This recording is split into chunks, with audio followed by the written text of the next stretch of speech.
Autre grand titre de l'actualité, la nomination officielle par le gouvernement de Dominique Leroy à la tête de Belgacom. C'est la première fois qu'une femme occupe la tête de cette entreprise publique. Elle est nommée pour un mandat de 6 ans à la tête de cette société de 16 000 salariés. Dominique Leroy a été présentée cet après-midi. Reportage, Nathanaël Poli et Dominique Sokolowski. Elle va devoir s'habituer au micro et aux caméras. Voici donc la nouvelle patronne de Belgacom, tout sourire. Dominique Leroy, 50 ans, parfaite bilingue. Et c'est en français qu'elle prononce ses premiers mots dans son nouveau costume. Voilà, je voudrais d'abord vous dire que je suis très heureuse de prendre la fonction de CEO de Belgacom, que je suis aussi très reconnaissante par rapport à Monsieur le ministre. Après les remerciements, Dominique Leroy se focalise déjà sur ses prochains défis. Renforcer l'image de Belgacom, réagir face à la concurrence notamment, et elle le fera avec son style. Je pense une certaine forme de transparence, de franchise et de côté direct. Voilà qui est bref et très clair. Dominique Leroy prend donc la tête d'une entreprise qui emploie 16 000 personnes, première femme à diriger une entreprise publique en Belgique. Belgacom est une entreprise extrêmement importante pour l'économie belge. C'est une vitrine internationale de l'économie belge. Et donc, je suis très heureux que cette nomination ait pu se faire très rapidement. Quand arrive le temps des questions, la principale concerne le salaire plafonné par le gouvernement à 650 000 € par an, soit 4 fois moins que son prédécesseur Didier Bellens. C'est un choix et je pense que les contrats existants doivent être respectés. Et moi, j'ai choisi ce job en sachant à quelles conditions. Donc, je crois que je peux facilement vivre avec. La poignée de main pour terminer. Et voilà Dominique Leroy parti pour un mandat de 6 ans à la tête de Belgacom. En toile de fond de cette nomination, la saga Bellens, les sorties publiques de l'ex-patron de Belgacom ont défrayé la chronique. C'est un des dossiers chauds qu'a géré le ministre des Entreprises publiques, Jean-Pascal Labille, en un an. Lui qui s'est aussi attelé à d'autres nominations et à l'abaissement des salaires des top managers. Retour sur cette année agitée avec Adèle Lassouli. Se doutait-il il y a un an, presque jour pour jour, lorsqu'il succédait à Paul Magnette à la tête des entreprises publiques, qu'il devrait monter au front aussi souvent? Quelques heures à peine après avoir prêté serment, l'ancien patron des mutualités socialistes, dans son nouveau costume de ministre, se montre déjà très entreprenant. Cette mission-ci m'est confiée dans des conditions particulières. We zijn in een bizarre toestand voor het ogenblik. Et donc, je veux assumer cette mission qui m'est confiée par le parti. Le parti me le demande, je l'assume. L'une des priorités du ministre est claire, appliquer l'accord de gouvernement signé en 2011, réduire les salaires des top managers publics. À l'exception des deux entreprises dont l'État est l'actionnaire majoritaire, Belgacom et Bipost, on évoque alors 290 000 € par an maximum.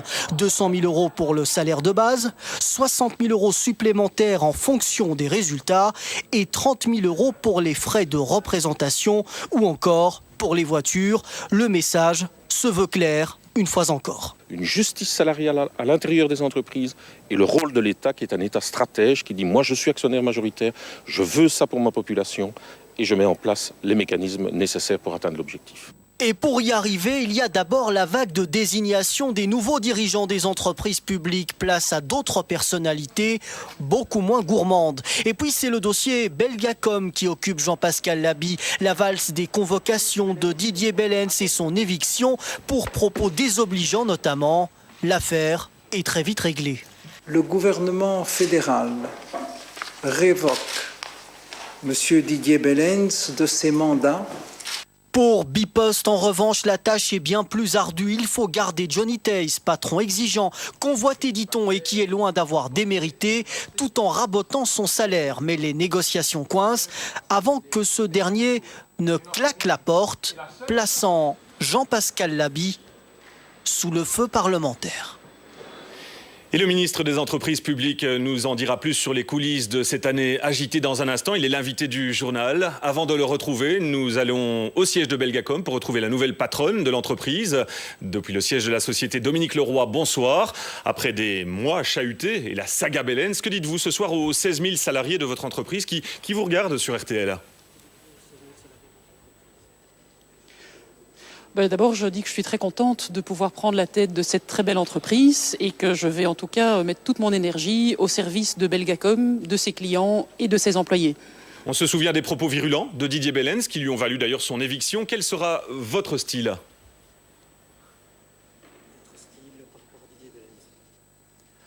Je pense que je suis quelqu'un d'assez direct, d'assez accessible. Je suis aussi quelqu'un d'optimiste et je pense qu'aujourd'hui, il y a beaucoup de défis dans le monde des télécoms, mais je pense qu'ensemble, avec tous les employés de la société, on est suffisamment fort pour pouvoir les relever. Et je pense que ça, ce qui est important, c'est d'assurer un avenir à la société et j'y crois beaucoup. À l'agence Belga, vous avez parlé d'un style mélange de transparence et de franchise.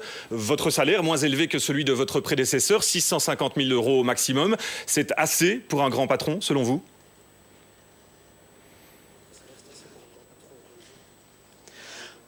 Je pense qu'on a déjà beaucoup parlé du salaire et objectivement, je pense que les conditions salariales ont été fixées par le Cairn et le fait que j'ai accepté la fonction fait aussi que j'ai accepté les conditions qui étaient liées au job. Très concrètement, Dominique Leroy, vous gagnerez plus ou moins que ce que vous gagnez jusqu'à présent chez Belgacom ? Je gagnerai à peu près la même chose, donc c'est clairement pas pour le niveau de salaire que j'ai pris le job, c'est pour effectivement, je pense, pouvoir apporter ma pierre à l'édifice, à cette belle société et à ces 15 000 travailleurs. Et politiquement, Dominique Leroy, vous êtes de gauche, du centre ou de droite ? Politiquement, Dominique Leroy n'a pas de couleur. Je pense que ce qui est important pour moi, c'est d'avoir un certain nombre de valeurs, d'avoir l'énergie pour faire avancer la société, pour créer de la valeur, pour créer de la croissance, pour qu'on puisse effectivement dégager suffisamment de moyens pour investir dans nos réseaux, investir dans nos produits et garantir l'avenir à l'ensemble des employés de la société. Pour vous, le fait d'être la première femme belge à la tête d'une entreprise publique, ça a une signification, une saveur particulière ? Ben oui, ça me fait plaisir. Je pense que c'est important. J'aimerais bien aussi qu'il y ait effectivement peut-être plus de femmes qui soient au top management dans les entreprises. Et j'espère pouvoir, là aussi, quelque part, avoir un peu un rôle d'exemple auprès de toute une série de personnes qui peut-être n'osent pas franchir le pas et qui, j'espère, demain, en voyant que c'est possible de gérer une grosse entreprise, d'avoir une vie familiale et des enfants et de combiner ça, j'espère aussi, du coup, effectivement, que d'autres suivront. Dominique Leroy, nouvelle patronne de Belgacom, merci d'avoir répondu à nos questions ce soir. Je me tourne maintenant vers le ministre des Entreprises publiques, Jean-Pascal Labille. Bonsoir, vous êtes l'invité du journal. Vous avez été mis sous pression sur ce dossier nomination, notamment avec l'éviction pour manquant grave de Didier Belens. Est-ce que vous êtes soulagé ce soir ? Oh, la pression n'a pas été aussi forte qu'on peut l'imaginer. Je pense qu'il faut toujours garder dans toutes circonstances ses nerfs et garder son calme. Donc voilà, je regrette l'épisode Didier Belens parce que M. Belens avait aussi des qualités, mais ça s'est passé comme ça s'est passé. Ce qui est important... Vous regrettez, M. Belens ? Non, je regrette que ça se soit passé de la sorte. Maintenant, ce qu'il faut, c'est mettre en place les mécanismes qui vont assurer l'avenir de Belgacom. Et donc, nous avons voulu aller vite dans la désignation de cette nouvelle personne. Il se fait que c'est Mme Leroy qui présentait le plus de qualité pour assumer cette fonction et j'en suis très heureux. Dominique Leroy a l'air de le confirmer. Elle est très peu politisée, au contraire de son prédécesseur Didier Belens. Et c'est un changement de cap dans ce qu'on a appelé la politisation des nominations. Non, mais on a dit que M. Belens était politisé. Moi, j'ai jamais vu M. Belens dans aucun congrès de parti. Donc je pense que ça... Oui, ça c'est la partie officielle. Oui, mais même dans la partie officieuse, je ne l'ai jamais vu. Donc c'est pas ça l'essentiel. L'essentiel, c'est d'avoir un patron maintenant qui va gérer l'entreprise. Avec les défis qui sont ceux de Belgacom aujourd'hui, croyez-moi, elle va avoir beaucoup de travail. Sur le salaire raboté des top managers, Monsieur le Ministre, est-ce que cette décision qualifiée d'idéologique, notamment à droite, laissera des traces et fera fuir des candidats jugés aptes à certaines nominations ? Non, on a voulu remettre à l'intérieur des entreprises publiques de la justice salariale, de la justice sociale. Quand on traverse la crise économique que nous traversons aujourd'hui, quand le gouvernement fait des efforts de plus de 22 milliards d'euros, que la population est confrontée à des difficultés, je pense qu'il était de notre devoir de remettre à la fois de l'éthique à l'intérieur de ces entreprises, c'est ce que nous avons fait, tout en conservant leurs performances économiques. Ça ne fera pas fuir des candidats idéaux ? Mais bien sûr que non. D'ailleurs, Mme Leroy, qu'on présente, et je pense qu'elle a toutes les qualités voulues comme étant extrêmement compétente, accepte le job, vous venez de l'entendre, donc j'en suis très heureux. Alors justement, une francophone à la tête de Belgacom, ça signifie, pour préserver l'équilibre linguistique, qu'il faudra trouver un flamand à la tête de Bipost pour remplacer Johnny Theis ? Non, pas du tout. Pas du tout. Nous allons appliquer la même procédure pour Bipost que celle que nous avons utilisée pour Belgacom, qui est une procédure transparente, et nous aurons à la tête de Bipost la personne que nous considérons comme étant la plus compétente, à la fois au travers des organes de l'entreprise de Bipost et à la fois au travers du gouvernement. Dans un délai aussi rapide? Bien sûr. C'est-à-dire je pense quelques semaines, mais vraiment le plus vite possible. Je crois qu'il est nécessaire d'avoir un patron là aussi. Un mot de Johnny Theis, l'ancien patron de la Poste, qui a parlé du manque de confiance du gouvernement pour justifier son départ. Qu'en pensez-vous? Écoutez, moi je ne sais pas ce qu'il a voulu dire en disant cela. Moi, c'est pas l'argent. J'ai toujours dit que M. Theis avait bien travaillé au sein de la Poste. Le personnel de la Poste aussi a beaucoup apporté. Je veux saluer tout le travail des facteurs aussi de terrain ou des centres de tri ou de l'ensemble de ce personnel. Monsieur Theis a fait un choix. Il a considéré que après 12 ans passés à la tête de la Poste, il voulait autre chose. Et il a Mais fait vous son ne choix. comprenez pas ce soir cette déclaration du manque de confiance du gouvernement? Non, je dois dire que je ne sais pas ce qu'il a voulu dire par là. Je prends acte du fait que Monsieur Theis, et j'ai pris acte du fait que Monsieur Theis ne voulait plus continuer. C'est un échec pour vous? Non, pas du tout, absolument pas. Ce sera ma dernière question, Jean-Pascal Laby. Quel est votre avenir? Est-ce que vous avez changé d'avis? Est-ce que vous vous présenterez aux prochaines élections du 25 mai? Écoutez, moi je fais mon travail du mieux que je peux. Il me reste pas mal de travail encore à faire d'ici la fin de la législature. Ça, c'est une autre aventure. C'est grisant la politique tout de même, vous y avez pris goût? Il y a vous beaucoup de pourrez choses, changer d'avis? vous savez, il y a beaucoup de choses qui sont grisantes dans la vie. Alors, mes fonctions précédentes étaient aussi très grisantes. Mes fonctions de demain le seront aussi. Et vous resterez en politique? Pas du tout. Merci, Monsieur le Ministre, d'avoir été l'invité du journal de RTL. C'est moi qui vous remercie. L'autre nomination très attendue en ce moment, on l'a dit, est celle du futur patron de Bipost, en lieu et place de Johnny Theis. Donc, cet après-midi, à la Chambre, le Premier ministre, Elio Di Rupo, a expliqué aux parlementaires les raisons pour lesquelles Johnny Theis a refusé de rempiler à la tête de la Poste. Sur place, Frédéric Delfosse et Philippe Godin. Elio Di Rupo est le ministre des Entreprises publiques, très attendu cet après-midi par les députés pour expliquer le pourquoi du départ de Johnny Theis de Bipost. Première raison, le choix du principal intéressé. Il ne souhaite pas poursuivre et il l'a dit au Premier ministre le 21 décembre. Dès le début de la discussion, Johnny Theis m'a signifié clairement qu'il ne souhaitait pas voir son mandat prolongé, même temporairement.